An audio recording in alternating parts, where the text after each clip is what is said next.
বিয়েবাড়িতে একেবারে হুলস্থুল কাণ্ড বেঁধে গেছে।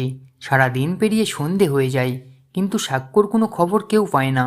কারো ফোনে রিসিভ করে না সাক্ষ্য। অন্যদিকে সাক্ষ্য শপিং শেষ করে ঝিলকে সাথে নিয়ে একটা হোটেলে গিয়ে ওঠে, আর ঝিলকে বলে সমস্ত কিছু পরে একেবারে নতুন বইয়ের মতো করে সাজতে। আর তারপরে ঝিল সাক্ষ্যর দেওয়া শাড়ি গয়না পরতে থাকে, কিন্তু তার মনে অদ্ভুত একটা কষ্ট হতে থাকে। আর মনে মনে সে বলতে থাকে, তুমি ঠিক কী করতে চাইছো? আমি সত্যি কিছু বুঝতে পারছি না। একটু পরে তুমি চৈতি ম্যাডামের স্মৃতিতে সিঁদুর পরিয়ে দেবে, আর আমাকে বলছো এইসব পড়তে। ঠিক আছে, আমি তোমার এই ইচ্ছেটাও পূরণ করব। আর তারপরে শাড়ি গয়না পরে ঝিল ঘর থেকে বের হতেই তাকে দেখে চমকে যায় সাক্ষ্য।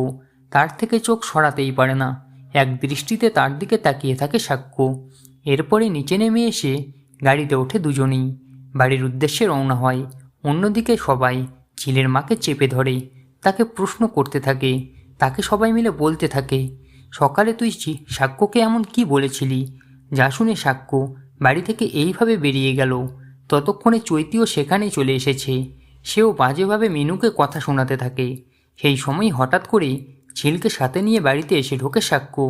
আর তাদেরকে দুজনকে একসঙ্গে দেখে সকলে একেবারে হতভম্ব হয়ে যায়। তো বন্ধুরা, এবার কি হবে? কিভাবে সবটা ম্যানেজ করবে সাক্ষ্য? কমেন্ট করে অবশ্যই জানান। মূল ধারাবাহিক দেখতে হলে অবশ্যই চোখ রাখুন স্টার জলসার পর্দায়। আর সাথে এমনই আপডেট প্রতিদিন সবার আগে পেতে হলে আমাদের এই চ্যানেলটাকে অবশ্যই সাবস্ক্রাইব করে দিন।